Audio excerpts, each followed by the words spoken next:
Hello my friend, welcome to my channel. Today I've got a DIY self-forming polish, Sally Hansen White On and Coconut Milk Hair Serum, Orly Shockwave, Braves Diva Let Freedom Ring, and Sinful Colors Transforming Top Coat, Red Rum, and Hypnotic Transforming Top Coat is what it's called.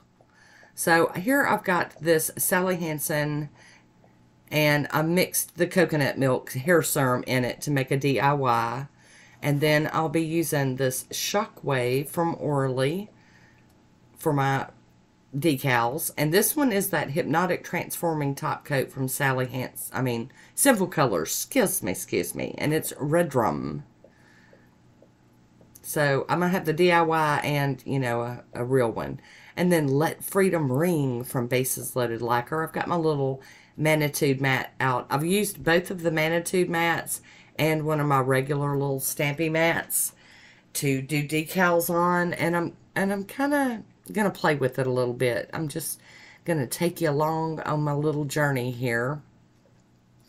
And the Let Freedom Ring polish is one of my old way back when she was Braves Diva, before she was Bases Loaded Lacquer. So, that one's a little older. It's a little thick, and when I got done doing this, I ended up adding a little thinner to it and made it just perfect, just like it was when I got it. So what I'm doing is I'm going through all of these, and I'm just doing drops of all the colors. I want to get like a really nice, thick kind of glob of layered colors here on my little mat. And I'm just going to keep building it up until I'm, happy with it. And like I said, what I did was I just had the Sally Hansen Extreme Wear White On, and I just put a couple of squirts of that coconut milk down in it, and it did make it a self-forming polish. I didn't feel the need to really make a video on it, but if you want me to, I guess I could do that. I could find another polish to do it with and maybe play around and show how I did it. Alright, so got all those blobbed on there, and then I'm just going to kind of twirl and swirl this little mat around, let the polish blob kind of glide around and spread out. And I'm a little out of frame there. Get back in frame. But it is working. It's, and it's got this Sinful Color one in there. Now, I'm not 100% sure which one made the sales, whether it was both, or whether one or the other really added my sales. I'm going to get Woody out here to help me kind of move that polish to where it'll keep spreading. Give it a little tap on the table. And just kind of get this to go. Now, I can say that when I go to pull these up later, you're going to see they sat out for a while, and the ones that were on these Manitude coaster little things were a little harder to get up, like they were still wet, but they shouldn't have been. So I don't know, we'll see. So this one I'm going to spread out some of the DIY polish underneath where I'm going to do my circle blob, hoping that would kind of help make it move around a little better when I get to doing my swirling and shaking and tapping and trying to get that, to spread out. I don't know that either one, worked better than the other one. But like I said, I'm just playing. Give it a little go-see and see how it goes. And we're going to build up another big fat bullseye on this one here and do the same thing. And what's funny is I did the black mat, the Manitude mat, and then the white one. And then I wanted more decal just in case I needed extra. So I broke out one of my regular thin little mats that I use when I do stamping. And I did that one last. It was kind of almost like an afterthought. And the one that came off of that mat came off real easy. There was no sticking or anything with it. So I don't really know if I'm sold on using this mat for this technique. Maybe if I let it dry, really good, overnight or something, maybe. I don't know. I just, but I needed to do this in the day that I was making the decals. So I really kind of needed them to behave and just do right. And to where I could cut them down and get them on my nails. So there we go. Oh, wait a minute. That does look like it kind of rolled a little smoother over the white polish on the mat. So maybe we're on to something with this. Out of frame again, honey. There we go. Get it together. Get Woody back out here. And I just kind of run Woody under where the blob is trying to go, but it's kind of stopped moving. Just kind of encourage it to keep moving. Come on. Keep moving. And I did make quite a few decals. I probably could have done all 10 fingers, but you guys know I wear different stuff on each hand, so but I wanted to make sure, because after you've made them, if you don't have enough, then you get to the end and you've got like a little pinky nail that still needs one and you don't have enough.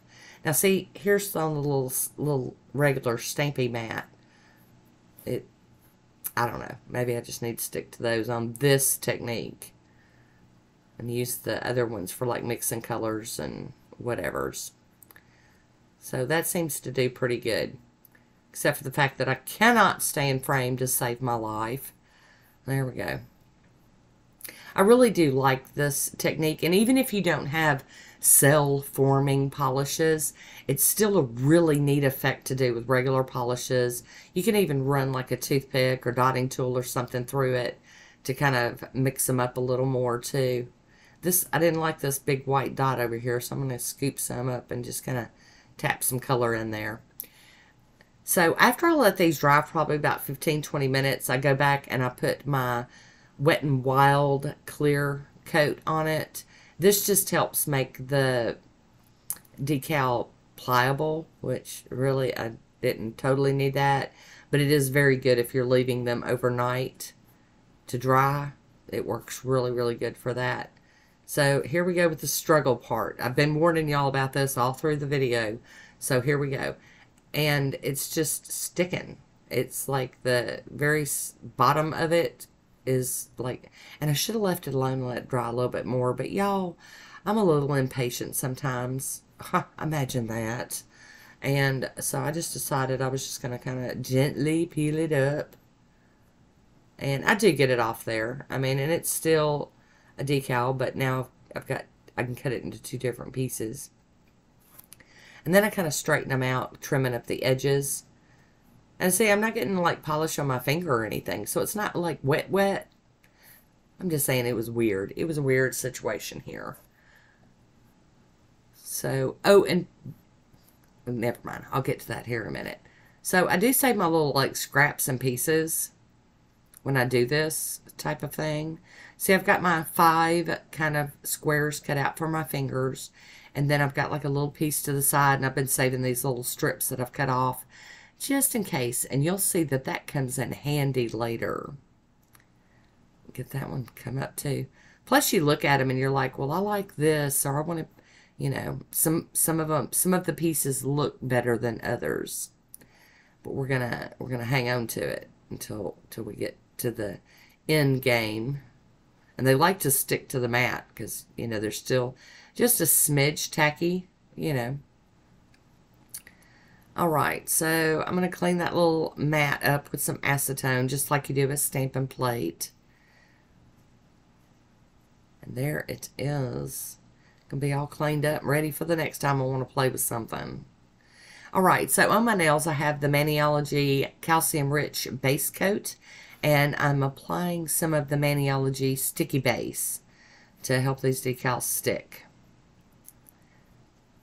And you see I got a little bit on the side. It didn't go all the way to the edge. So I'm putting some more sticky base over that area. And trying to get up this little bitty piece of extra. And I'm just going to plop that on there. And mush it down with my finger. Make it blend in. Ta-da! Problem solved. Love it when it works out like that. And you can do that with this because it's not like a straight up design or anything.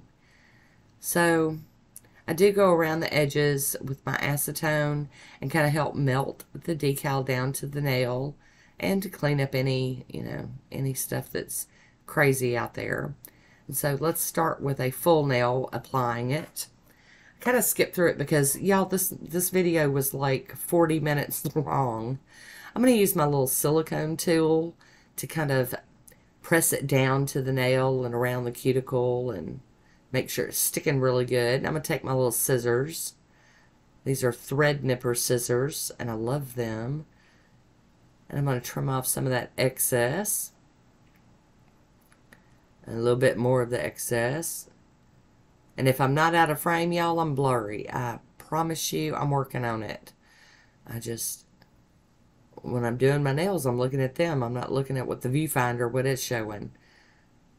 And then I'm going to use my little cuticle tool to kind of go around and cut a little bit more of this excess off. The more I can get off this way, the better off I am when I go to do my acetone cleanup. I have less smearing. I'm not saying it's not going to smear at all. I like to lay the brush kind of flat across the end when I go across the free edge there and get kind of a crisp edge on that. Get it to melt down. Because I definitely can't cut with my little scissors that close to the nail. So tap, tap, tap. And I do load up my brush with some acetone, and then I kind of dab it on a paper towel to where it's not just floating in acetone. Because I don't want that getting all over the place and kind of messing up the nail part that I'm trying to, save and do. Alright, now just keep working on it until I'm happy with it. Sometimes it's quick, sometimes it's not. Alright, here we go with our last one. And got y'all dialed in so you can see. Let's see if I can stay in frame. Get my little tool out and do some mushy. You can do this with your finger or, cuticle tool. I've seen people like mush them down good with stampers. I'm just doing it this way because that's what I felt like. Yep. A little bit crazy here with the scissors, but it works. Make sure that they're all tapped down. Like I said, it's nice to have those little cut-off pieces sometimes if you need to do some patchwork on your nails. But I really ended up enjoying this one. I really like the look of it. And like I said, if y'all want me to play with the polish and some of that coconut milk, most people use the Garnier Fructiste hair serum, but I couldn't find that, and I think they've changed the formula on it since those videos came out many years ago. But I found something that had the ingredients like the original, and that's what I went with. It's what I could get my hands on. But if you want me to make a video on that, let me know. I can work it into my schedule. Just for you. Getting that cleanup done. I'm a cleanup ninny. You guys know this. If y'all watched, y'all know I just take it to a whole nother extreme. Tap, tap, tap across that end again. And I do flip my nails over and check them too. So, clean up under there if I need to. I did top these with Poshe. There is my swatch photo. And I want to thank you for watching. Until next time, be good to yourself.